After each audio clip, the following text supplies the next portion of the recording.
bakit hindi sila masaya? Kulang ang pagpapatupad at paggawa at pagsunod sa mga utos ng Diyos.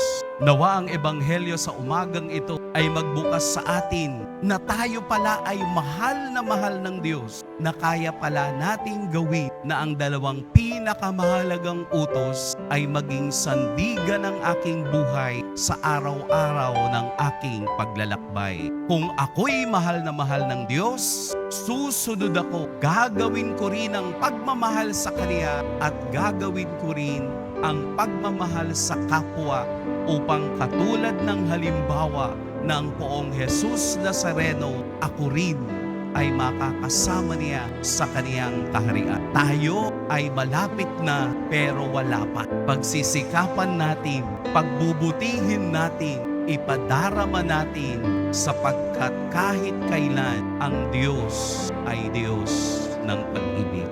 Amen. Pagpalain tayo ng Poong May Kapal.